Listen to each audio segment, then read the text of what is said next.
Bible గ్రంథములో నుండి మత్తయి సువార్త 25వ అధ్యాయము. మత్తయి సువార్త 25వ అధ్యాయము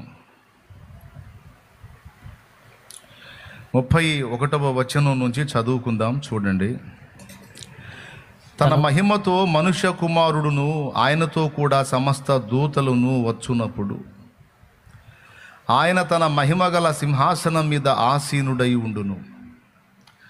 అప్పుడు సమస్త జనములు ఆయన ఎదుట పోగు చేయబడుదురు. గొల్లవాడు మేకలలో నుండి గొర్రెలను వేరుపరచునట్లు ఆయన వారిని వేరుపరచి తన కుడివైపున గొర్రెలను ఎడమవైపున మేకలను నిలువబెట్టును. తన కుడివైపున గొర్రెలను ఎడమవైపున మేకలను నిలువబెట్టు. ప్రభునందు ప్రిలారా, మనం చదువుకున్న ఈ వచన భాగములో దేవుడు చేసేటువంటి కార్యాన్ని గురించి వర్ణించబడింది. యేసు ప్రభు సింహాసనాసీనుడవుతాడు. మహిమగల దూతలందరూ కూడా ఆయన చుట్టూ ఉంటారు. అది మనం కన్నులారా చూస్తాం. ఇక్కడ చెప్పబడినటువంటి సన్నివేశం తప్పక జరుగుతుంది. యేసు సింహాసనాసీనుడై ఉండుట. ఆ తర్వాత ఆయన గొర్రెలను మేకలను మొత్తాన్ని పోగు చేసి గొర్రెలలో నుండి మేకలలో నుండి గొర్రెలను వేరు చేస్తాడు అని చెప్పబడింది. ఇది ఉపమానమే. అయితే యేసు సింహాసనాసీనుడై ఉండుట తప్పనిసరి. అయితే ఒక్కసారి మీరు ఆలోచించండి. గొర్రెలలో నుండి మేకలను, మేకలలో నుండి గొర్రెలను వేరుపరచుట అనే దాని మీద మనసు పెట్టండి. ఒక ప్రాముఖ్యమైన విషయాన్ని మీ దృష్టిలోకి తీసుకొని రావాలని ఈరోజు ప్రేరేపించబడ్డాను. దాన్ని అందిస్తాను మీకు. ఈ వేరుపరచబడినటువంటి గొర్రెలతో నా తండ్రి చేత ఆశీర్వదించబడిన వారలారా, లోకము పుట్టినది మొదలుకొని మీ కొరకు నిర్ణయించబడినటువంటి ఆ నిత్య రాజ్యములోనికి ప్రవేశించండి. నేను ఆకలి గొంటిని, మీరు నాకు ఆహారం పెట్టారు. వస్త్రహీనుడనై ఉంటిని, వస్త్రం ఇచ్చారు. రోగినై ఉంటిని, చూడవచ్చారు. చెరసాలలో ఉంటిని, పలుకరించారు. గనుక మీకోసం సిద్ధపరచబడినటువంటి నిత్య జీవంలో ప్రవేశించండి, స్వతంత్రించుకోండి అని గొర్రెలతో అంటాడట. వాళ్ళు అడుగుతారు, ప్రభువా, నీవెప్పుడు ఆకలి గొంటివి? నీవెప్పుడు వస్త్రహీనుడవై ఉంటివి? నీవెప్పుడు చెరసాలలో ఉంటివి? నీవెప్పుడు రోగివై ఉంటివి? అసలు ఇది ఎప్పుడు జరిగింది నాయన? మేమెప్పుడు నీకు సాయం చేశాం ప్రభు అంటే, మిక్కిలి అల్పులైన ఈ నా సహోదరులలో ఒకనికి చేసిన మీరు నాకు చేసినట్టే అని మనం మనుషులకు చేసిన సేవను ప్రభు తనకు చేసినట్టుగా స్వీకరిస్తాడట. ఆ విషయాలు గుర్తు చేస్తాడట. అలాగే ఎడమవైపున్న మేకలతో ఏమంటాడు? మేకలతో ఏమంటాడు అక్కడ చూడండి. శపింపబడిన వారలారా, నన్ను విడిచి అపవాదికిని వాని దూతలకును సిద్ధపరచబడిన నిత్యాగ్నిలోనికి పోవుడి. నేను ఆకలి గొంటిని, మీరు నాకు భోజనము పెట్టలేదు. దప్పిగొంటిని, మీరు నాకు దాహం ఇయ్యలేదు. పరదేశినై ఉంటిని, నన్ను చేర్చుకోలేదు. దిగంబరినై ఉంటిని, బట్టలు ఇయ్యలేదు. రోగినై చెరసాలలో ఉంటిని, మీరు నన్ను చూడ రాలేదని చెప్పును. అప్పుడు వాళ్ళు అడుగుతారు, నువ్వెప్పుడు ఆకలి కొని ఉన్నావు? నువ్వెప్పుడు పరదేశివై ఉన్నావు? నువ్వెప్పుడు వస్త్రహీనుడవై ఉన్నావు? మేము నీకు చేయకపోవటం ఏంటి ప్రభా? నువ్వు కనపడితే మేము చెయ్యమా అంటే, అప్పుడు ఆయన అంటాడు, మిక్కిలి అల్పులైన వీరిలో ఒకనికైనాను మీరు ఇలాగూ చేయలేదు గనుక నాకు చేయలేదని మీతో నిశ్చయముగా చెప్పుచున్నానని వారితో అనును. వీరు నిత్య శిక్షకును, నీతిమంతులు నిత్య జీవమునకును పోవుదురు. ఒకసారి బైబిల్ గ్రంథాన్ని పరిశీలించి చదివితే నిజంగా అక్షరార్థంగా ఇది ఇలానే జరిగిద్దా అంటే, ఇందులో రెండు రకాల వ్యక్తులు కనపడుతున్నారు. ఒకటేమో గొర్రెలు వంటి వ్యక్తులు, ఒకటేమో మేకలు. గొర్రెలనేమో నిత్య రాజ్యంలోనికి వెళ్ళమన్నాడు, మేకలనేమో నిత్య శిక్షలోకి నరకాగ్నిలోనికి వెళ్ళమని నెట్టేశాడు. వాస్తవంగా ఇది ఒకే టైంలో జరిగేది కాదు. ఇది రెండు కాలములలో జరిగే తీర్పు. ఇది రెండు కాలములలో జరిగే తీర్పు. ఉపమానములో అక్కడ మెయిన్గా తీసుకున్నది ఏంటంటే ప్రేమ. సాటి వ్యక్తి మీద ప్రేమ చూపించి ఆకలికి ఆహారం ఇచ్చి, దాహానికి నీళ్ళు ఇచ్చి, వస్త్రహీనునికి వస్త్రం ఇచ్చి, రోగిని పలకరించి చెరసాలలో ఉన్నవానికి కొంచెం ఆదరణ కలిగించి, సాటి మనిషికి ప్రేమ చూపేవానికి ఇలా నిత్యరాజ్యం ఉంది. ఆ ప్రేమ లేనివాడు నిత్య శిక్షలోకి వెళతాడు అనే దాన్ని మెయిన్గా చూపించడానికి ఎగ్జాంపుల్ చెప్పాడు. యేసు సింహాసనాసీనుడై ఉండుట వాస్తవమే, అది ఎగ్జాంపుల్ ఏం కాదు, అది రియలే, నిజంగా జరుగుతుంది.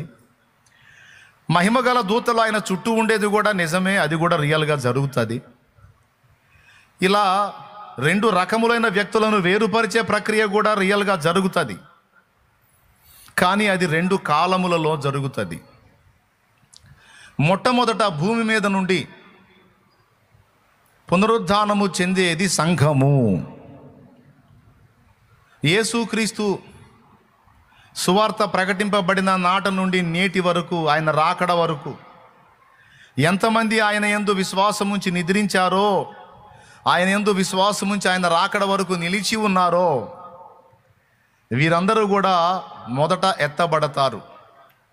ఒకవేళ యేసయ్య రాకడికి కొంతమంది చనిపోయి సమాధుల్లో ఉంటే వాళ్ళు లేపబడతారు. ఒకవేళ యేసయ్య రాకడ వరకు మన లక్కు కుదిరి మనం సజీవంగానే ఉంటే మనం చావవలసిన అవసరం లేదు, కానీ అలాగున్న రెప్పపాట్లో మార్పు చెందుతామని వాక్యం చెప్పింది. 1 కొరింథీ పత్రిక 15వ అధ్యాయము 53వ వచనం, 52, 53 వచనాల నుంచి కిందికి చదివితే, ఇదిగో మీకు ఒక మర్మము తెలుపుచున్నాను, మనమందరము నిద్రించము గాని ఒక రెప్పపాటున కడబూరం రోగగానే మనమందరము మార్పు నిమిషములో ఒక రెప్పపాటున కడబూరం రోగగానే మనమందరము మార్పు పొందుదము అన్నాడు. అప్పటికి 6 బూరలు ఊదబడతాయి. 7వ బూరని కడబూర అంటారు. కడబూర లేక చివరి బూర. మనం ఎత్తబడ్డాక బూరలు ఊదబడటం కాదు, మనం భూమి మీద ఉండగానే బూరలు ఊదబడతాయి. ఒక్కొక్క దూత ఒక్కొక్క బూర ఊదినప్పుడు భూమి మీద ఒక్కొక్క సంభవం జరుగుతుంది. దేవునికి స్తోత్రం. 5వ దూత బూర ఊదినప్పుడు, ప్రకటన గ్రంథము 9వ అధ్యాయము, 5వ దూత బూర ఊదినప్పుడు, ఒక్కొక్క దూత బూర ఊదినప్పుడు భూమి మీద ఒక్కొక్క సంభవం జరుగుతున్నట్టు మనకు కనపడుతుందండి. చూడండి, దూతలు బూరను పట్టుకొని ఊదటానికి సిద్ధమయ్యారు. మొదటి దూత బూర ఊదినప్పుడు ఏం జరుగుతుంది అనే ఆ విషయాలు 6వ వచనం, 8, 6 చదవండి ఒకసారి. అంతటా 7 బూరలు పట్టుకొని ఉన్న ఆ 7 దూతలు ఊదుటకు సిద్ధపడిరి. 7 బూరలు అనేది గుర్తుపెట్టుకోవాలి, మర్చిపోవద్దు. ఎన్ని బూరలు? 7 బూరలు. మొదటి దూత బూర ఊదినప్పుడు రక్తముతో మిళితమైన వడగండ్లును అగ్నియు పుట్టి భూమిపైన పడవేయబడెను. అందువలన భూమిలో 3వ భాగము కాలిపోయెను, చెట్లలో 3వ భాగము కాలిపోయెను, పచ్చగడ్డి అంతయు కాలిపోయెను. మొదటి దూత బూర ఊదినప్పుడు రక్తముతో మిళితమైన వడగండ్లును అగ్నియు పుట్టినయట. పుట్టి భూమి మీద పడవేయబడ్డాయట. మరి అవి ఏ ప్రాంతంలో పడతాయో, ఏ ప్రాంతం అలాగా తగలబెట్టబడుద్దో పర్టికులర్ అడ్రస్ అయితే చెప్పలేదు, కానీ భూమి మీద పడవేయబడెను అన్నాడు కనుక అది ఏ ప్రాంతంలోనైనా జరగవచ్చు. మొదటి దూత బూర ఊదినప్పుడు భూమి మీద ఈ సంభవం జరుగుతుంది. 2వ దూత బూర ఊదినప్పుడు అగ్ని చేత మండుచున్న పెద్ద కొండ వంటిది ఒక్కటి సముద్రములో పడవేయబడెను. అందువలన సముద్రములో 3వ భాగము రక్తమాయను, సముద్రములోని ప్రాణము గల జంతువులలో 3వ భాగము చచ్చెను, ఓడలలో 3వ భాగము నాశనమాయను. ఇది 2వ దూత బూర ఊదినప్పుడు అగ్ని చేత మండుచున్న పెద్ద కొండ వంటిది, కొండ వంటిది ఒకటి సముద్రంలో పడవేయబడిద్దట. ఇప్పుడు మనోళ్ళు ఆస్ట్రాయిడ్స్ అని చెప్తున్నారు కదండి అంతరిక్షంలో. అట్లాగా మనకి వీడియోలో చూపించేటప్పుడు ఏదో చిన్న రాయిలాగా చూపిస్తారు, ఆస్ట్రాయిడ్స్ చాలా పెద్దగా ఉంటాయి. ఇక్కడేమన్నాడు, కొండ వంటిది ఒకటి వచ్చి సముద్రంలో పడిద్ది, సముద్రంలో 3వ భాగం చచ్చిపోతాయట. 3వ భాగం చచ్చిపోతాయట, ఓడల్లో 3వ భాగం కాలిపోతాయి. ఇక మూడవ దూత బోర ఊదినప్పుడు ఏం సంభవాలు జరుగుతాయో చూడండి. మూడవ దూత బోర ఊదినప్పుడు దివిటి వలె మండుచున్న ఒక పెద్ద నక్షత్రము ఆకాశము నుండి రాలి నదుల మూడవ భాగం మీదను నీటి బుగ్గల మీదను పడెను. ఆ నక్షత్రమునకు మాచిపత్రి అని పేరు. అందువలన నీళ్లలో మూడవ భాగము మాచిపత్రి ఆయను. నీళ్లు చేదైపోయినందున వాటి వలన మనుషులలో అనేకులు చచ్చిరి. ఇదంతా సావుమూడిన వ్యవహారమే. దేవునికి స్తోత్రం కలుగునుగాక. హల్లెలూయా చెప్పండి గట్టిగా. ఇంకోసారి చెప్పండి. జాగ్రత్తగా వినండి. ఏముంది లేని తోసేయొద్దు. మంచి విషయం మీకు అందిస్తా ఈరోజు దేవుని కృపలో. మూడవ దూత బోర ఊదినప్పుడు జరిగే సంభవం ఇది. తాగే నీళ్లు చేదైపోతాయట. నీళ్లు చేదైపోతే తాగటానికి నీళ్లు లేక చచ్చిపోతారు. ఇక నాలుగవ దూత బోర ఊదినప్పుడు సూర్య చంద్ర నక్షత్రములలో మూడవ భాగము చీకటి కమ్మునట్లు, పగటిలో మూడవ భాగము సూర్యుడు ప్రకాశింపకుండునట్లును, రాత్రిలో మూడవ భాగమున చంద్ర నక్షత్రములు ప్రకాశింపకుండునట్లును వాటిలో మూడవ భాగము కొట్టబడెను. ఇక ఇది ఎక్కడ జరిగిద్దయా? ఫస్ట్ ఏమో భూమి మీద చూసాం, తర్వాత 2 సముద్రం మీద చూసాం, మూడవది మంచి నీళ్ళ మీద చూసాం. సముద్రంలో ఉప్పు నీళ్ళు, తాగటానికి మంచి నీళ్ళు. 3 భాగాల్లో జరిగింది 3 బోర్లు ఊదినప్పుడు. ఫస్ట్ ఎక్కడ? ఏడవసాట. ఫస్ట్ బోర ఊదినప్పుడు, ఫస్ట్ దూత బోర ఊదినప్పుడు భూమి మీద రక్తముతో మిళితమైన వడగండ్లు, అగ్ని. ఓకేనా?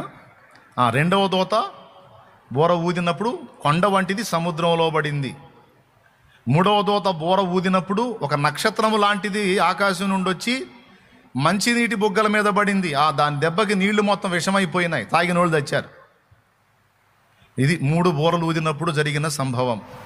ఇక 4వ దూత బోర ఊదినప్పుడు అంతరిక్షంలో మార్పులు కలుగుతున్నాయి. సూర్య చంద్ర నక్షత్రములలో మూడవ భాగము చీకటి కమ్మునట్లును, పగటిలో మూడవ భాగమున సూర్యుడు ప్రకాశింపకుండునట్లును, రాత్రిలో మూడవ భాగమున చంద్ర నక్షత్రములు ప్రకాశింపకుండునట్లును వాటిలో మూడవ భాగము కొట్టబడెను. అంటే అంతరిక్షములో ఉన్నాడు. మనకి ఇప్పుడు సూర్యోదయం, సూర్యాస్తమయం, ఒక డేని మనం నిర్ధారించుకోవడానికి సూర్యోదయం, సూర్యాస్తమయం, ఉదయం సాయంత్రం. అక్కడ నుంచి చంద్రుడి పరిపాలన నైట్ అంతా. అయితే రాత్రిలో మూడవ భాగం పోయింది, పగట్లో మూడవ భాగం తరుగైపోయింది. దేవునికి స్తోత్రం కలుగునుగాక. ఇది 4వ దూత బోర ఊదినప్పుడు జరిగే సంభవం. ఇక 5వ దూత బోర ఊదినప్పుడు ఇక్కడే మీరు జాగ్రత్తగా చూడాలి. ఈ బోరలు ఊదేటప్పుడు మనం వెళ్ళిపోతామనే బోధ ఒకటి ఉంది. అందుకని ఈ పాయింట్ చెప్తున్నా. ఇక 5వ దూత బోర ఊదినప్పుడు ఆకాశము నుండి భూమి మీద రాలిన ఒక నక్షత్రమును చూచితిని. అగాధము యొక్క తాళపు చెవి అతనికి ఇయ్యబడిను. నక్షత్రం అంటాడు, మళ్ళీ అతడంటాడు. ఇక్కడ నక్షత్రము అని చెప్పబడింది అక్షరార్థమైన నక్షత్రం కాదు, ఒక వ్యక్తి, ఒక దూత అనుకోండి.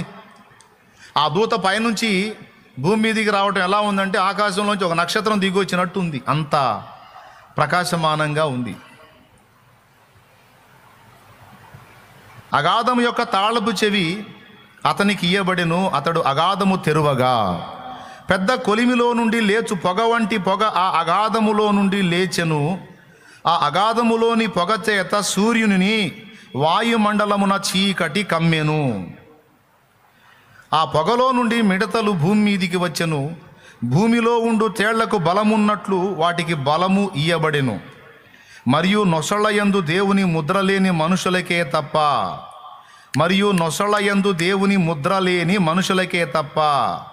అంటే ముద్ర లేని మనుషులకే తప్ప, అంటే ముద్ర ఉన్న మనుషులు కూడా ఉన్నారన్నమాట భూమి మీద. అది రాసుకోవాలి పక్కన పైన. ముద్ర లేని మనుషులకే తప్ప అంటే ముద్ర ఉన్న మనుషులు, అంటే దేవుని ముద్ర ఉన్న మనుషులు కూడా 5వ దూత బోర ఊదినప్పుడు భూమి మీదే ఉన్నారని అర్థం.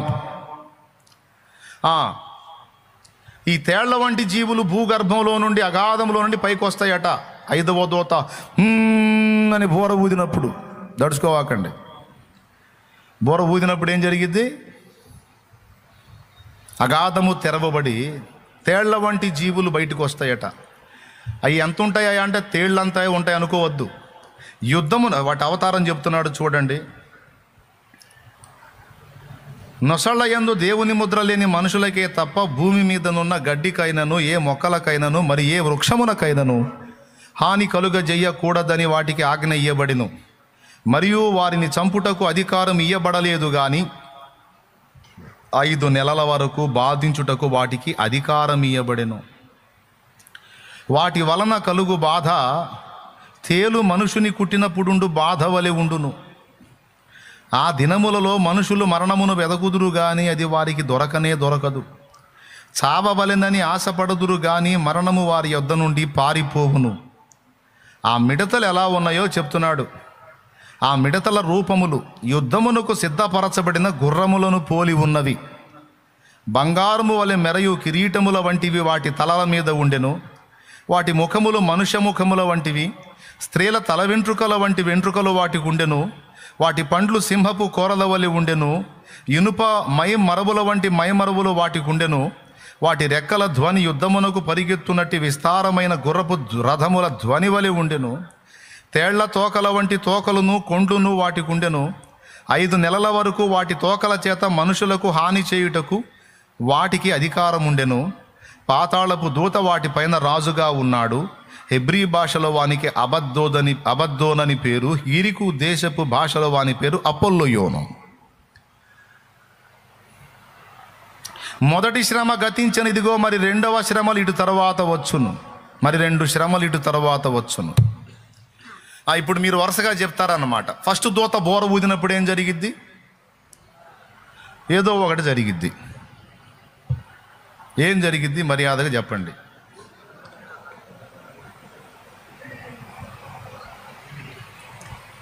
రైట్.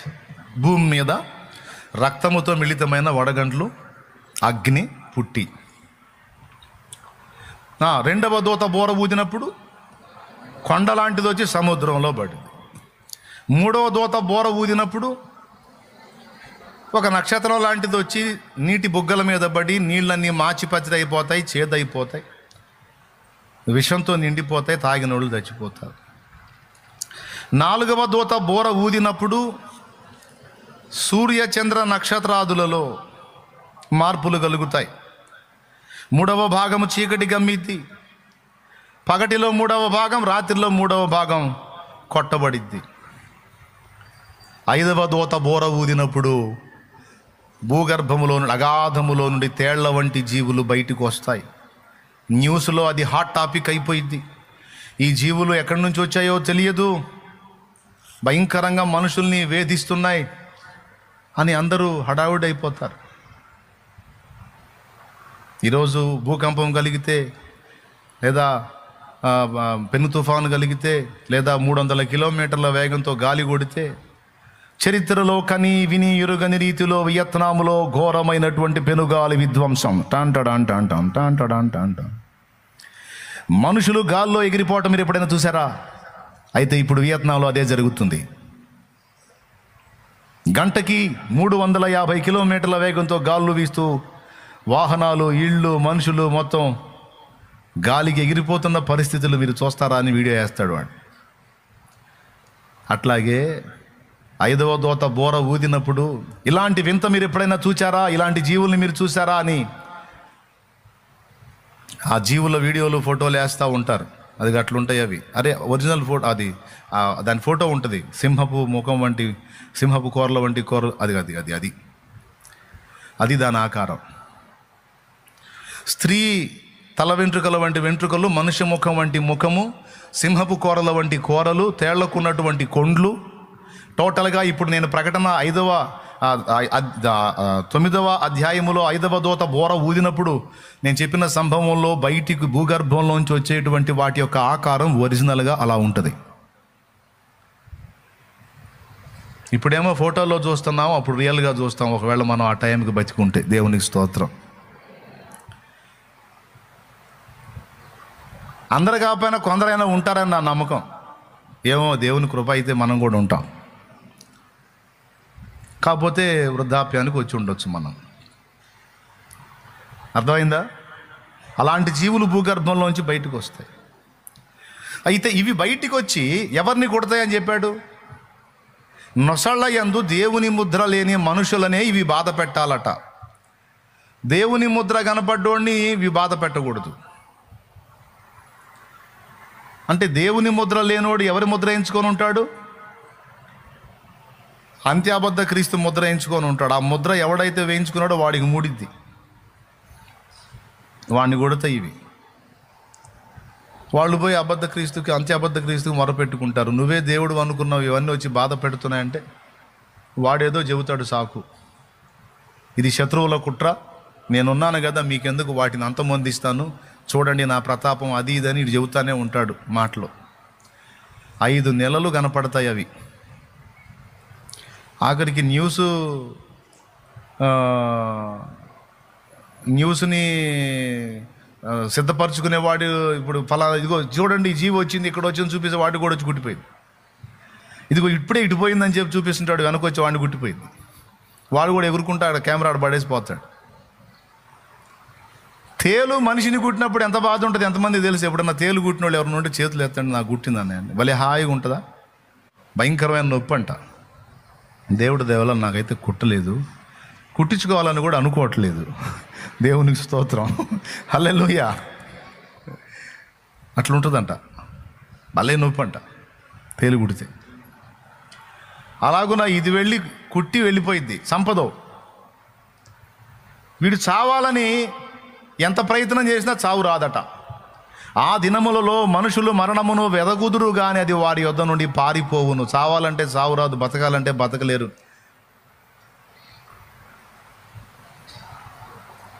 ఏమండి, చచ్చిపోవాలని ఏదైనా ఎత్తైన దాని మీద నుంచి దూకాడు అనుకో, చచ్చిపోవాలని చచ్చిపోడు, కాళ్ళు చేతులు తిరిగి ఆసుపత్రిలో పడతాడు. ఆసుపత్రిలో కట్లతో ఉంటే ప్రశాంతం కూడా ఆడకొచ్చి ఒకటి గుట్టిపోయింది. దేవునికి స్తోత్రం.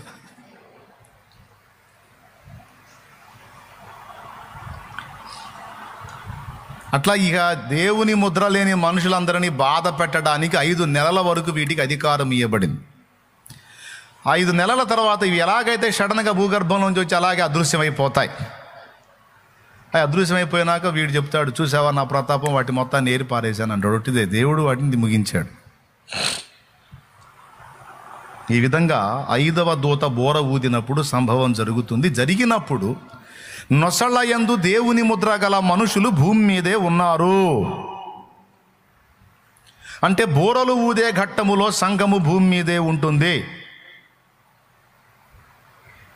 మనం అంత్య అబద్ధ క్రీస్తు ముద్ర వేయించుకోకుండా ఉంటే, ఒకవేళ మన దగ్గరకు అది వచ్చినా కూడా మనల్ని చూసినప్పుడు మనం దేవుని చేత ముద్రించబడ్డాం కదా, పరిశుద్ధాత్మ ముద్ర మన మీద ఉంటుంది, దేవుని ముద్ర.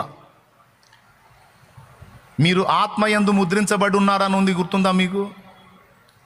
విమోచన దినం వరకు మీరు ఆయన యందు ముద్రించబడి ఉన్నారు. మన నొసటి మీద కూడా దేవుని ముద్ర ఉంటుందండోయ్,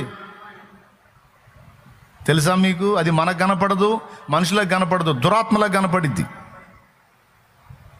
అందుకే మనం కనపడ్డప్పుడు అవి సర్దుకుంటాయి. మరి ఎందుకు అనుకున్నావు? దేవుని చేత ముద్రించబడినటువంటి ముద్ర మన మీద ఉంది. మారు మనసు పొంది పాప క్షమాపణ నిమిత్తం బాప్తిస్మం ఎప్పుడైతే పొందామో ఆ ముద్ర మనకు వచ్చేస్తుంది. ఇక మనం దేవుని సంబంధులం, విశ్వాసమును బట్టి దేవుని కుమారులం కుమార్తెలం. ఆ అధికార ముద్ర మన మీదకి వచ్చేసిద్ది. అది అంధకార శక్తులకు, దురాత్మలకు, సైతానుకు, దయ్యములకు కనపడిద్ది. అది అందుకే మన జోలికి రావడానికి సాహసం చేయవు. మనం ఏదన్నా ప్రేమతో సంధిస్తే వచ్చి ఆడుకుంటాయి.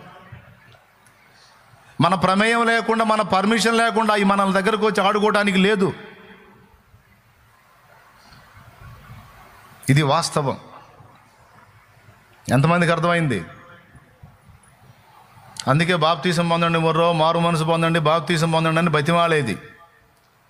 రక్షణ పొందిన వాళ్ళందరూ దేవుని ముద్ర పొందుకొని దేవుని లిస్టులోకి వెళ్తారు.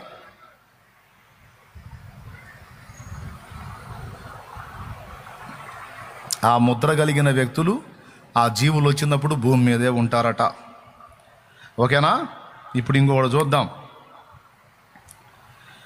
9వ అధ్యాయము 13వ వచనం నుంచి 6వ దూత బోర ఊదినప్పుడు, చదువుకోవాలి తప్పదండి, భవిష్యత్తు తెలుసుకోకపోతే ఎట్లా, ఎటు కాకుండా పోతాం, అందుకే ఫ్యూచర్ తెలుసుకోవాలి. ఇక 6వ దూత బోర ఊదినప్పుడు జరిగే సంభవం. 6వ దూత బోర ఊదినప్పుడు దేవుని ఎదుట ఉన్న సువర్ణ బలిపీఠం యొక్క కొమ్ముల నుండి ఒక స్వరము, యూఫ్రటీసు అను మహానది యొద్ద బంధింపబడి ఉన్న 4 దూతలను వదిలిపెట్టుమని బోర పట్టుకొని ఉన్న ఆ 6వ దూతతో చెప్పుట వింటిని. మనుషులలో 3వ భాగమును సంహరింపవలెనని అదే సంవత్సరమున, అదే నెలలో, అదే దినమున, అదే గంటకు సిద్ధపరచబడి ఉండిన ఆ 4 దూతలు వదిలిపెట్టబడిరి. వీళ్ళు ఎక్కడున్నారు? యూఫ్రటీసు నది దగ్గర బంధింపబడి ఉన్నారు. ఈ మధ్య వీడియోలు హల్చల్ చేస్తున్నాయి, అని సౌండ్ వస్తుంది. ఆ దూతల సౌండ్ అని చెప్తున్నారు. వాళ్ళ సౌండ్ ఏం బయటికి వినపడదు. ఆ యూఫ్రటీసు నది ఇంకా ఎండిపోలేదు, అది పూర్తిగా ఎండిపోయి రహదారి ఏర్పడి ఆ ఘట్టమంతా కూడా 2వ అర్ధవారంలో జరుగుతుంది, మొదటి అర్ధవారంలో కాదు. ఇప్పుడే హడావుడి చేస్తూ ఉన్నారు కొంతమంది, దానికి కొంచెం టైం ఉంది. అయితే యూఫ్రటీసు అను మహానది దగ్గర 4 దూతలు బంధింపబడి ఉన్నారట. ఆ 4 దూతలు వదిలిపెట్టబడ్డారట. ఎందుకు? మనుషులలో 3వ భాగమును సంహరించడానికి. మనుషులలో 3వ భాగం అంటే ఇప్పుడు 100 కోట్ల మంది మనుషులు ఉన్నారు అనుకుంటే 3వ భాగం ఎంత? 33.5 కోటి. అట్లా మనుషులందరిలో 3వ భాగం అంటే ఎంతమంది పోతారో చూడు. అది కూడా ఏ సమయానికి చెప్తున్నాడు చూడండి. అదే సంవత్సరమున, అదే నెలలో, అదే దినమున, అదే గంటకు, అదే గంటకు సిద్ధపరచబడ్డారట. వాళ్ళు వదిలిపెట్టబడ్డారట. గుర్రపు రౌతుల సైన్యముల లెక్క 20 కోట్లు. వామ్మో! వారి లెక్క ఇంత అని నేను వింటిని. మరియు నాకు కలిగిన దర్శనమంది ఇలాగు చూచితిని.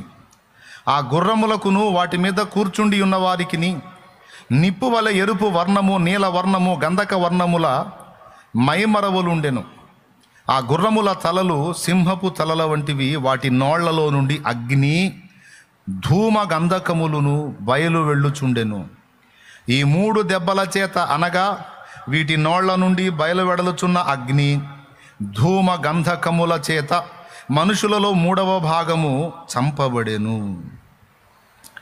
ఆ గుర్రముల బలము వాటి నోళ్ల యందును వాటి తోకల యందును ఉన్నది.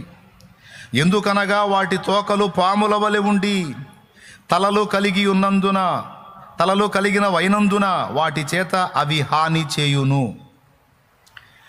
ఈ దెబ్బల చేత చావక మిగిలిన జనులు దయ్యములను, చూడను, వినను, నడువను శక్తి లేనివై బంగారు, వెండి, కంచు, రాయి, కర్రలతో చేయబడిన తమ హస్తకృతములైన విగ్రహములను పూజింపకుండా విడిచిపెట్టున్నట్లు మారు మనసు పొందలేదు. మరియు తాము చేయుచున్న నరహత్యలను, మాయమంత్రములను, జార చోరత్వములను చేయకుండునట్లు వారు మారు మనసు పొందినవారు కారు. భవిష్యత్తులో ఈ జారత్వములు, చోరత్వములే కాదు, మాంత్రిక విద్యలు, నరహత్యలు ఇవన్నీ కూడా ఎక్కువైపోతాయి. ఇవన్నీ తీవ్ర రూపం దాల్చి మనుషులు విచ్చలవిడికి అలవాటు పడిపోతారు. ఇప్పటికే స్టార్ట్ అయింది ప్రపంచ దేశాల్లో, చాలా దేశాల్లో ఇప్పుడు విచ్చలవిడితనం. 12 ఏళ్ళు వయసు దాటిందంటే ఇంకా వాడిని వదిలేసేయాలి. అమెరికా, ఆస్ట్రేలియా లాంటి దేశాల్లో వాడిని జోలికి పోకూడదు, ఇక వాడిని తన్నకూడదు. వాడు ఏదన్నా ఇబ్బంది పడి కేసు పెట్టాడంటే తల్లిదండ్రిని కూడా తీసుకెళ్ళి లోపలేస్తారు, కేసు అవుతుంది. 12 ఏళ్ళు వచ్చినాయి అంటే శుభ్రంగా ఇంక వదిలేయాలి వాడిని. వాడి ఇష్టం వచ్చినట్టు వాడు జీవించవచ్చు, వాడికి స్వేచ్ఛ. 12 నిండిందంటే 13 టీనేజ్ అన్నమాట, 13 టీనేజ్.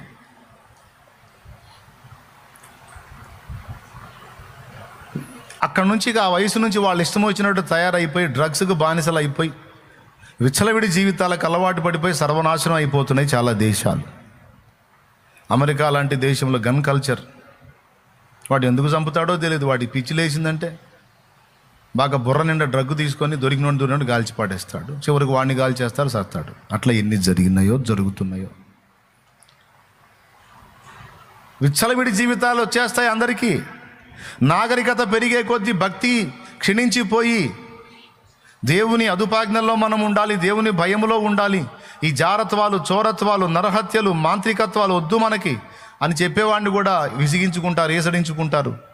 పరిశుద్ధంగా జీవించండి, నీతిగా బతకండి, న్యాయంగా బతకండి, సాటివాడి మీద ప్రేమ కలిగి ఉండండి అని చెప్తే కూడా ఒప్పుకోరు.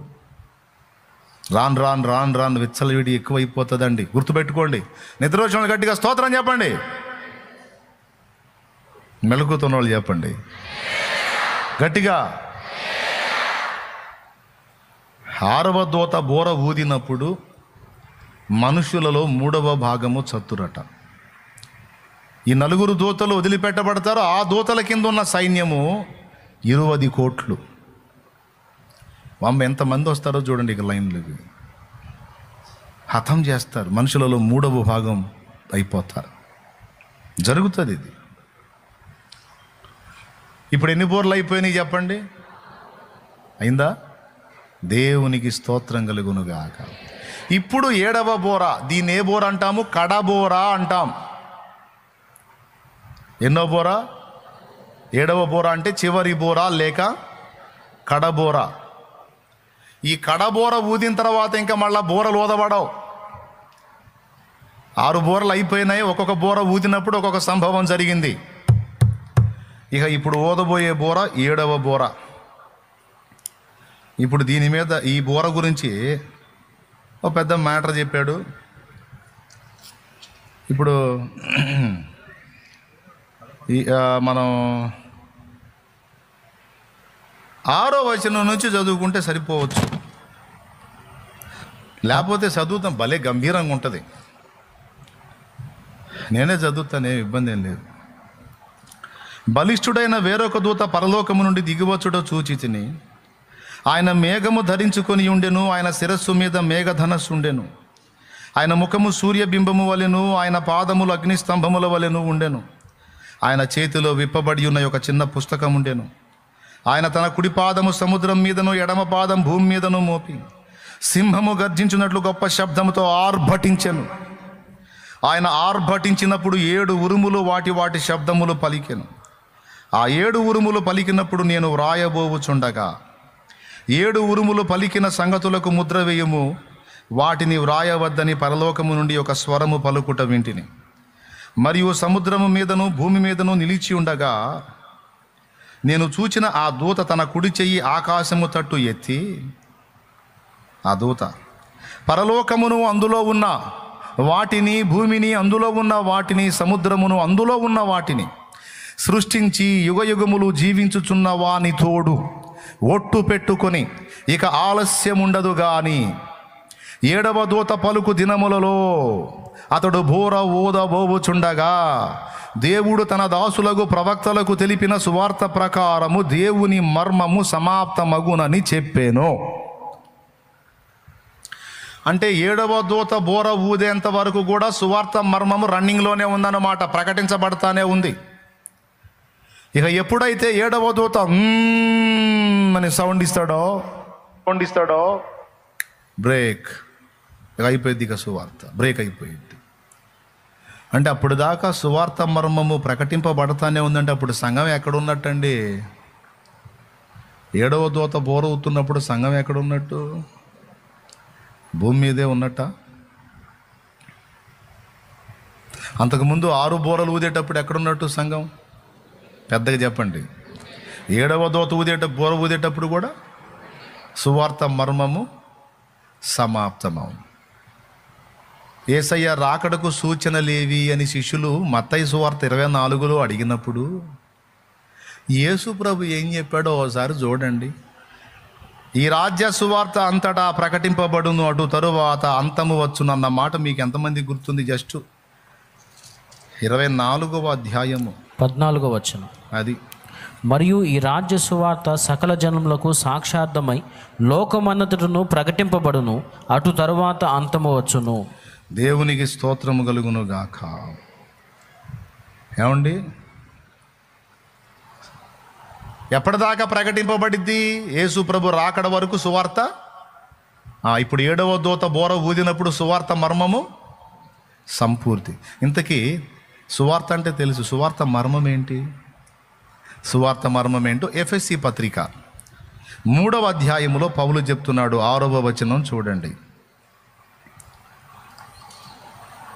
సువార్త మర్మము ఈ మర్మమేదనగా సమాప్తమగును అన్నాడు. ఇక్కడ ఏమన్నాడు? దేవుడు తన దాసులకు ప్రవక్తలకు తెలిపిన సువార్త ప్రకారము దేవుని మర్మము సమాప్తమగునని చెప్పాను. ఈ మర్మమేదనగా అదుగదుగదుగదు అక్కడ ఉన్న ప్రశ్నకి ఇక్కడ జవాబు. ఈ మర్మమేదనగా అన్యజనులు సువార్త వలన క్రీస్తు యేసునందు యూదులతో పాటు సమాన వారసులను, ఒక శరీరమందలి సాటి అవయములను, వాగ్దానములో పాలివారునై ఉన్నారనున్నదియే. అదే, యూదులే కాదు అన్యజనులు కూడా యేసుక్రీస్తునందు సువార్త వలన వారితో పాటు సమానులు, ఈక్వల్ కేడర్కి వచ్చేసారు. అండ్ వారితో పాటు ఒక శరీరంలో సాటి అవయవాలు. ఇది మర్మము. ఇదంతా సమాప్తమైపోయింది. దేవుని మర్మము సంపూర్తి అయిపోయింది 7వ దూత బోర ఊదినప్పుడు. అంటే 7వ దూత బోర ఊదిందాకా సంఘం భూమి మీదే ఉంటుంది. ఆ 7వ దూత ఊదేటువంటి బోరనే కడబోర అన్నాడు. దేవునికి స్తోత్రం. ఏ బోర?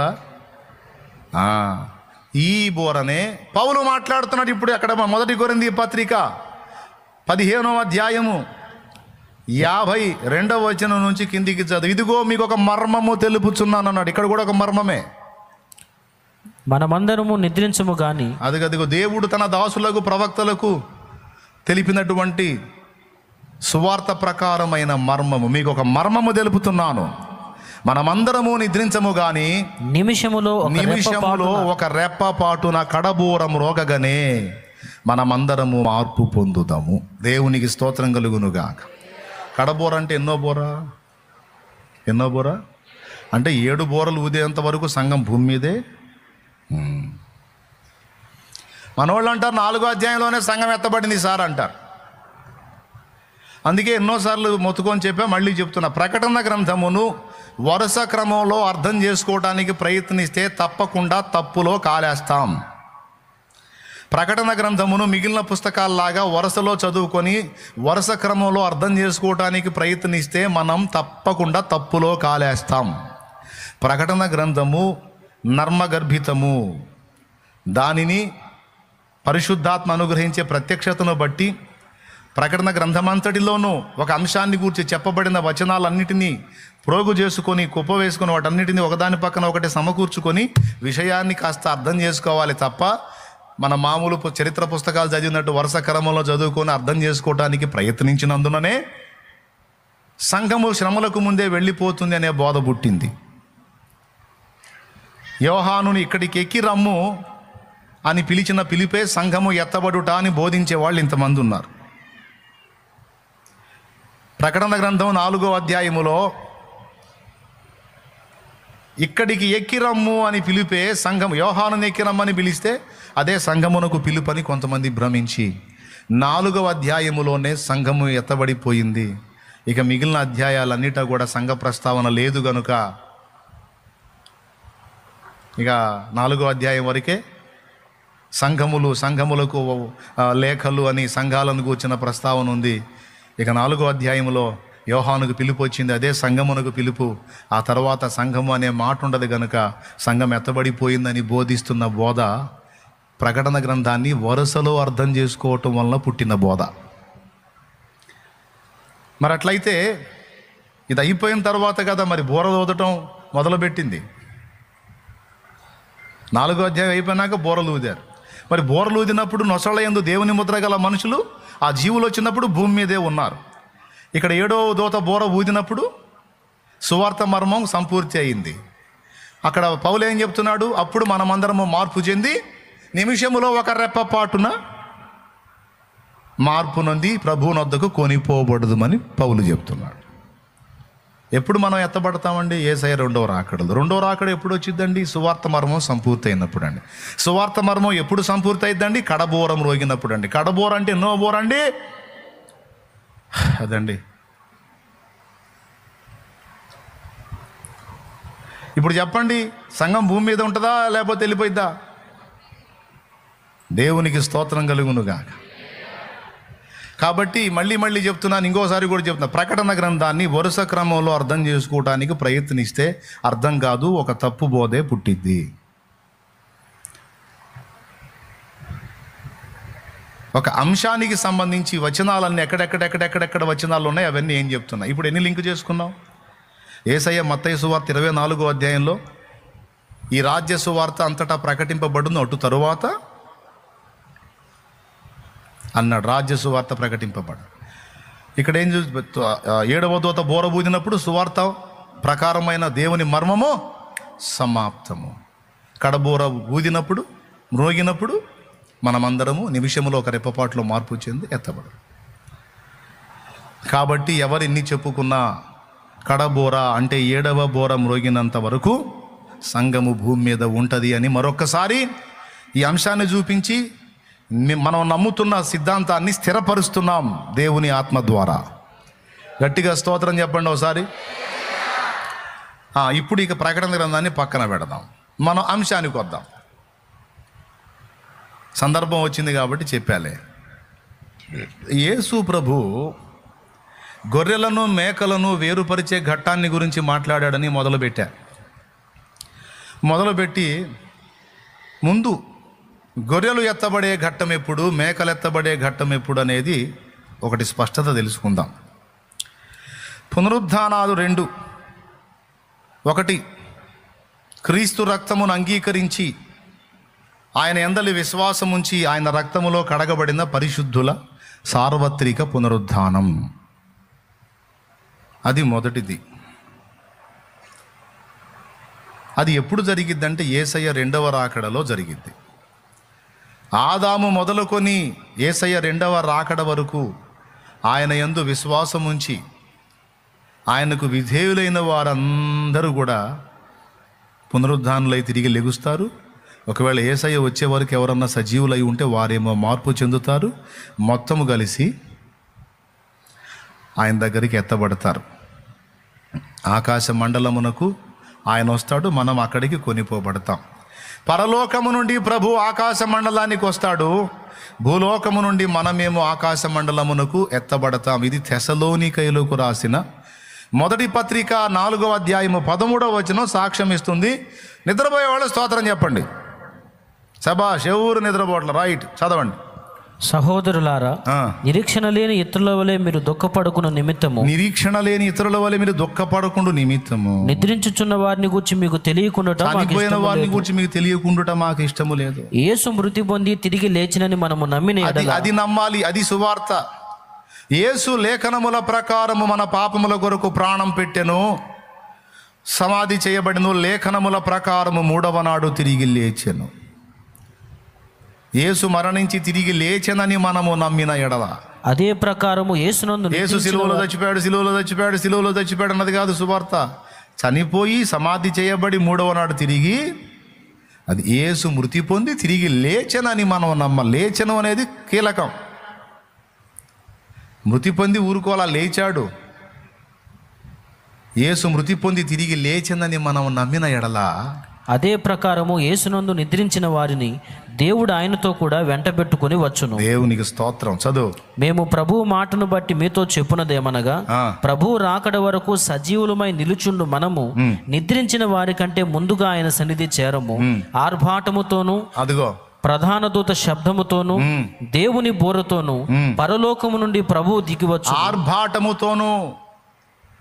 మీరు గమనించారో లేదో మరి, సముద్రము మీదనో భూమి మీదనో కాలు మోపినటువంటి దూత ఆర్భటించెనని రాసుంది అక్కడ. ఒక ఆర్భాటం అయితే ఉందండి. అంటే ఈ ఆర్భాటం అని కాదు. ఆర్భాటం అంటే కొంచెం గొప్పగా. ఆర్భాటముతోనూ ప్రధాన దూత అంటే ఎవరో తెలుసా? ప్రధాన దూత మిఖాయేలు. ప్రధాన దూత శబ్దముతో అంటే మిఖాయేలు శబ్దముతో, దేవుని బోరతోను, దేవుని బోరతోను పరలోకము నుండి ప్రభువు దిగి వచ్చును. క్రీస్తునందుండి మృతులైన వారు మొదట లేదు. అది ఫస్ట్ లేచే వాళ్ళు ఎవరంటే క్రీస్తునందుండి మృతులైన వారు మొదట లెగుతురు. ఆ మీదట సజీవులమై నిలుచుండు మనము వారితో కూడా ఏకముగా ప్రభువును ఎదుర్కొంటకు ఆకాశ మండలమునకు మేఘముల మీద కొనిపోబడుదుము. అది పరలోకము నుండి ప్రభువు ఆకాశ మండలానికి దిగొస్తాడు. మనమేమో ఇక్కడ నుండి భూమి మీద నుండి ఆకాశ మండలానికి ఎత్తబడతాము. అక్కడి నుండి ఆయన మనల్ని తీసుకొని పోతాడు. మీరు పెళ్ళిళ్ళు చూసారా? మీరు పెళ్ళిళ్ళు, కొన్ని పెళ్ళిళ్ళు ఎట్లా జరుగుతాయో నాకు తెలియదు, కానీ కొన్ని పెళ్ళిళ్ళు తెలుసు నాకు. పెళ్లి కూతురు రెడీ చేస్తారు, పెళ్లి కూతురుని రెడీ చేస్తారు. రెడీ చేసి డైరెక్ట్గా పెళ్లి కొడుకు ఇంటికి తీసుకెళ్లరు. విడిది ఇల్లు అని, విడిది గృహం అని ఒకటి ఉంటుంది. ఎంతమందికి తెలుసు? అమ్మ, అందరికీ తెలుసు. అబ్బో, నీకు చాలా తెలిసే. అమ్మాయిని తీసుకెళ్ళి విడిది ఇంట్లో పెడతారు. అప్పుడు మేళతాళాలతో ఆర్భాటంతో అబ్బాయి వస్తాడు, పెళ్లి కొడుకు. అబ్బాయి వచ్చి ఇక అమ్మాయిని ఊరేగింపుగా తీసుకొని పోతాడు పెళ్లి మంటపంలోకి. ఈ ప్రక్రియ ఒకటి జరిగిద్ది. ఇలాంటి పెళ్ళి మీరు ఎక్కడన్నా చూసారా అంటే మీకు ఒక డౌట్, అబ్బాయి రాళ్లే కానీ అబ్బాయి తాలూకు వాళ్ళు వచ్చి తీసుకెళ్తారని మీరు క్వశ్చన్ మార్క్ ముఖం వేసుకొని చూస్తున్నాం. నాకు వెళ్ళి అర్థమైంది. నాకు దేవునికి స్తోత్రం. అబ్బాయి వస్తేనే, అబ్బాయి తాలూకు వస్తేనే, డైరెక్ట్గా అమ్మాయి మాత్రం ఆడికిపోదు. అబ్బాయి తాలూకా వచ్చి తీసుకొని పోతారు. ఇక్కడ మన వివాహ విషయంలోకి వచ్చేటప్పటికి డైరెక్ట్గా అబ్బాయి వస్తాడంటే యేసయ్య వస్తాడు అన్నమాట. దేవునికి స్తోత్రం కలుగును. ఆర్భాటముతోనూ ప్రధాన దూత శబ్దముతోనూ దేవుని బోరతోనూ పరలోకము నుండి ప్రభువు దిగివచ్చును. అలా ప్రభువు దిగి వచ్చేటప్పుడు దేవుడు కూడా ఆయనతో ఉంటాడట. దేవుడు ఆయనను వెంటబెట్టుకొని వచ్చును అన్న మాట మర్చిపోకూడదు మనం. అర్థమైందా? ప్రభుతో పాటు నిద్రించిన వారిని దేవుడు ఆయనతో కూడా వెంటబెట్టుకొని వచ్చును. దేవుడు తీసుకొని వస్తాడట. తండ్రి కుమారుణ్ణి తీసుకొని వస్తాడు ఈ సంఘవధువుని తీసుకొని పోవటానికి. బోల్డ్ అంత మ్యాటర్ ఉంది మరి. దేవునికి స్తోత్రం. మీరు అట్లా నీరసంగా చెబితే మా చిరాకు నాకు. గట్టిగా చెప్పాలి మరి, నీరసం పేషెంట్ లాగా చెప్పండి గట్టిగా. అది ఆ ఉల్లాసం చచ్చిపోకూడదు మనలో. పరలోకము నుండి దేవుడు, ఆయన అద్వితీయ కుమారుడు ఆకాశ మండలం మీదకి వస్తారు. వచ్చేటప్పుడు ప్రధాన దూత మిఖాయేలు వస్తాడు. గొప్ప ఆర్భాటం ఉంటుంది. మరి మనల్ని తీసుకొని పోవటం మామూలు తంతు కాదు. చాలామంది అసలు నాకు గౌరవమే లేదన్నా, అసలు విలువే లేదా, ఇంట్లో వాళ్ళు విలువీరు, బయట వాళ్ళు విలువీరు, ఏం బతుకో నా బతుకు నాకే అర్థం కావట్లే అనుకుంటా. నీ విలువ అక్కడ ఉంటుంది రేపు.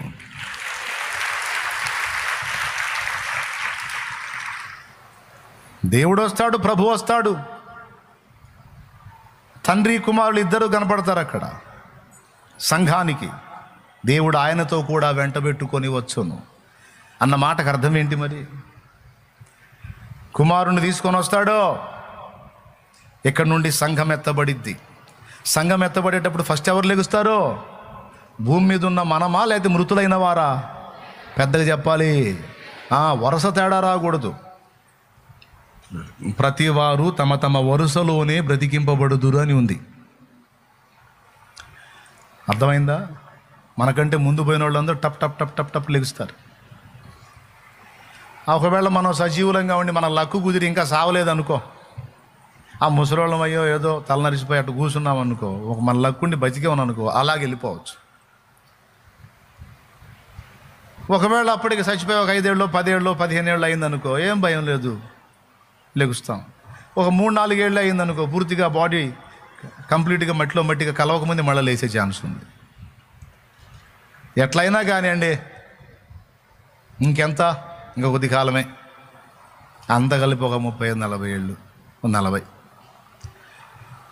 అంటే పర్టికులర్ డే చెప్పట్లా నేను. కొంతమంది వెంటనే షాలేమన్న డేట్ చెబుతున్నాడు అంది, వెర్రి మోకం వేసుకొని వినొద్దు. దేవునికి స్తోత్రం. హాఫ్ మైండ్ తినొద్దు. నేను ఊరకు అంచనా చెప్తున్నా, ఇంచుమించు. పర్టికులర్ డే ఎవ్వరూ చెప్పలేరు. దైవ కుమారుడు కూడా దాన్ని మరుగు చేశాడు, తండ్రికే తెలుసు అన్నాడు. పర్టికులర్ డే ఇది అని ఎవ్వడు చెప్పలేడు, నేను చెప్పలేను. కానీ జరుగుతున్న సంభవాలను దృష్టిలోకి తీసుకొని అంచనా వేసి, ఇదిగో ఇంతకాలం నిడివిలో ప్రభు వచ్చే అవకాశం ఉంది. ఇప్పుడు 2020 చిల్లర నడుస్తుంది, 2060 లోపు కథ క్లైమాక్స్కి వచ్చే ఛాన్స్ ఉందే పక్క. ఏం దిగులు పడద్దు, ఏం సంపాదించలేదని అతను ఇబ్బంది పడొద్దు, పిల్లలకేం దాచిపెట్టలేదు అయ్యో అని మొత్తుకోవద్దు, నాకేం లేవు అని ఏం గందరగోళం అవ్వద్దు. ఏమున్నా సరే ఏం ఉండదు, వెళ్ళిపోతాం. హల్లెలూయా. ఇప్పుడు చూడండి హైదరాబాద్లో ఏం జరుగుతుందో. అరే ఎంతంత స్టేర్లు బిల్డింగులు అండి, పాపం వాళ్ళు కట్టేటప్పుడు ఎంత ఫిక్స్ అయిపోదు, 100 ఏళ్ళు గ్యారంటీ సార్, 100 ఏళ్ళు గ్యారంటీ సార్. హైడ్రా దెబ్బకు మొత్తం కూల్చి ఆడబెడుతున్నారు. మనం కట్టిన వాటికి ఇక్కడే దిక్కులేదు. పాపం కట్టుకున్న వాళ్ళకి మళ్ళీ అంత పట్టా, రిజిస్ట్రేషన్ ల్యాండ్, అంత ప్రాసెస్ అంతా మామూలుగానే జరిగింది. పాపం అంత అథెంటిక్గా ఉందని వాళ్ళు కట్టుకున్నారు. తీరా చూసేవాని చెరువులు. మరి మాకెట్లా రిజిస్ట్రేషన్ చేశారు సార్ అంటే, ఆ రిజిస్టార్ని కూడా తీసుకెళ్ళేస్తున్నాం మేము. ఇప్పుడు రిజిస్టార్ కూడా లోపల కూర్చుంటాడు. ఇప్పుడు మా జరిగే న్యాయం ఏంటంటే, తూర్పు తిరిగి కొంతమందికి మేము డబుల్ బెడ్రూమ్ ఇల్లు ఇస్తున్నామని సంథింగ్ ఏదో చెప్తున్నారు. ఆ ఇస్తున్నారో లేదో మనకైతే తెలియదు, దేవుడికే తెలియాలి, దేవునికి స్తోత్రం. కాబట్టి భూమి మీదే నిగరం లేదు బాబు, ఇంకా అక్కడే ఉంటుంది, ఇక్కడ ఎక్కడ కట్టుకున్నా లేదు. భూమి మీద మనుషుల దెబ్బకే కూలిపోతున్నాయి అన్నీ. ఇప్పుడు మధ్యప్రాచ్యంలో చూస్తేనేమో వాళ్ళ బాంబుల దెబ్బకి పెద్ద పెద్ద బిల్డింగులు కూలిపోతున్నాయి. దీపావళి టపాసులతో ఆడుకున్నట్టు ఆడుకుంటున్నారు వాళ్ళు ఆ మధ్యప్రాచ్యంలో. ఇజ్రాయిల్, ఇరాను, లెబనాను, గాజా మామూలు కొట్టుకోవట్లా, ఇంకా అయిపోలా.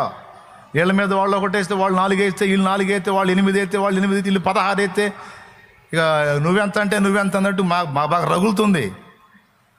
ఇది మునుపెన్నడూ జరగని రీతిలో జరుగుతుందని మీరు గ్రహించాలి. మునుపెన్నడూ జరగని రీతిలో జరుగుతుంది మధ్యప్రాచ్యంలో. జరుగుతుంది, ఇంకా కొన్నాళ్ళు కొనసాగిద్ది, మళ్ళీ ఆగిద్ది, యుద్ధం ఆగిద్ది. బైబిల్ చెప్పిన యుద్ధం ఇది కాదు. రష్యా రావాలి, ఇప్పుడు ఇరాన్ కదులుతుంది. ఇరాన్ని పర్షియా, పారసీక దేశం అంటాడు బైబిల్లో. పారసీక దేశం అంటాడు ఇరాన్ని. రష్యాని రోషు అంటాడు. రోషు దా, నిన్ను రప్పిస్తా, అక్కడికి రప్పిస్తా, అక్కడ వేస్తా నీకు గాలం అని యెహెజ్కేలు గ్రంథంలో చెప్పాడు. రోషు రావాలి. అది మనకి బైబిల్ చెప్పిన నిరూపణ. అది ఆల్రెడీ శత్రువు అని ఇప్పుడు డిక్లేర్ అయిపోయింది. రష్యా దేశం ఇజ్రాయేల్కి శత్రువు, అది ఇరాన్కి సపోర్ట్ అని డిక్లేర్ అయిపోయింది. అంటే లేఖనంలో చెప్పిన కొంత సత్యము ఇప్పటికే నెరవేరి కనబడుతుంది. భవిష్యత్తులో రష్యా, దాని మిత్ర దేశాలు మొత్తం కలిసి ఇప్పుడు ఇజ్రాయెల్ మీదకి రావాలి. భవిష్యత్తులో వస్తాయి, ఇప్పుడు రావు. ఇప్పుడు కొంతకాలం ఈ యుద్ధం కొనసాగి ఆగిద్ది, కొన్ని సంవత్సరాలు పట్టిద్ది మళ్ళీ అది రావటానికి. అది కదిలిందంటే ఇక మనం సామాన్లు సర్దుకోవటమే. దేవునికి స్తోత్రం. దేనికి సామాన్లు సర్దుకోవాలి? ఎత్తబట్టానికి కాదు, అంత్య అబద్ధ క్రీస్తు పాలన ఎదుర్కోవడానికి. ఇప్పుడు ఇజ్రాయెల్ దెబ్బకి గాజా వాళ్ళు, లెబనాన్ వాళ్ళు సామాన్లు సర్దుకున్నట్టు, వాడి పరిపాలన మొదలు పెట్టగానే మనం సర్దుకున్న పరారం. ఈ మాట చెబుతుంటే కొంతమంది గుండె కొట్టుకుంటా ఉంటాం. ఎటు పోవాలన్నయ్య, దేవుడే దారి చూపిస్తాడులే. అప్పటికే ఇప్పుడు వచ్చే శ్రమలకి ఇన్ని దారులు చూపించిన దేవుడు ఆనాడు వచ్చే శ్రమకి అప్పుడు చూపించేదారు, అప్పటికి చూపిస్తాడు. ఆయన ఉన్నాడు కదా మనకి. చచ్చిపోయినా తిరిగి లేపేవాడు. స్తోత్రం. ఇంకోసారి చెప్పు మరేంది.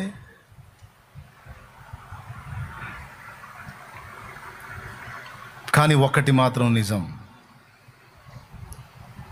అన్నిటి ముగింపులోకి వచ్చామన్నది పక్కా వాస్తవం. ఖచ్చితంగా ఎండింగ్ ఏజ్లోకి వచ్చాం, ముగింపు దశలోకి వచ్చాం, అది పక్కా నిజం. మొదటి పునరుద్ధానం ఎవరిదని చెప్పాను? పరిశుద్ధులది. ఫస్ట్ పునరుద్ధానం అది గొర్రెలది.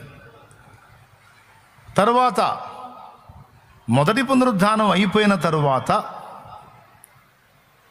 3.5 సంవత్సరాలు న్యాయపీఠపు తీర్పు, అలాగే గొర్రెపిల్ల పెళ్లి విందు అక్కడ జరిగిద్ది. గుర్తుపెట్టుకోండి ఈ మాట. ఇశ్రాయేలు మనము ఒక్కసారే ఎత్తబడము. ఇశ్రాయేలు మనము ఒక్కసారే ఎత్తబడము.